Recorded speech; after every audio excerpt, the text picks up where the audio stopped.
Повысились ли цены на продукты перед Мархаш? Выяснить это цель сегодняшнего мониторинга. Под прицелом ревизоров Верхней Ачулуки. Проверяющие смотрят стоимость основных продуктов питания в самых востребованных магазинах и оптовых складах. Многие продавцы подняли ценник в канун одного из главных мусульманских праздников. Я вот тут смотрю по нашему анализу по ценам. На соль у нас, по-моему, на процентов 6-7 цена поднялась, да, в период праздника Рамадана, в преддверии праздников. На сахар практически такая же цена не поднялась. Давайте дальше тоже пройдемся, посмотрим.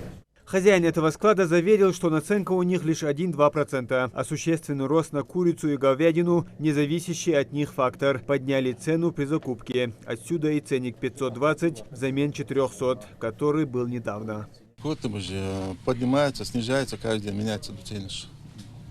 На мясо как поднялся, так и стоит цена. Серьезный рост в Малгобекском районе фиксируется на колбасные изделия. Раньше они стоили в среднем 266, теперь ценник 396. Увеличение на почти 40%. Ценник говядины подскочил на 70 рублей. Небольшой рост на куриные яйца и муку. Овощи остались на той же отметке.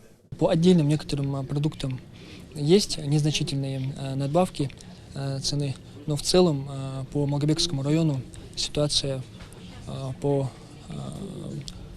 росту цен у нас адекватная. По большей части рост цен обусловлен тем, что поднимается закупочная цена по всему Северному Кавказу.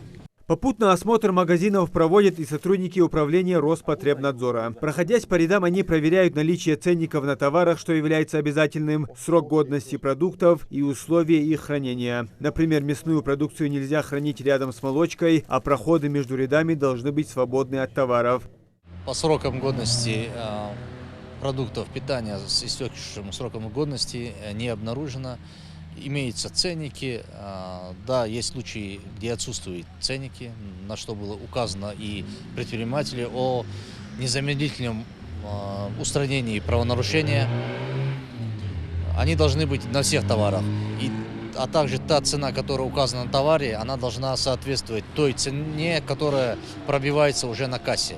Подобный мониторинг представители Минпромсвязи региона и сотрудники муниципалитетов проводят по всему региону. Статистические данные, полученные в ходе таких мероприятий, показывают уровень изменения ценовой политики относительно той или иной продукции. Муслим Ганиев, Мухаммед Дарсигов, Магаз 24.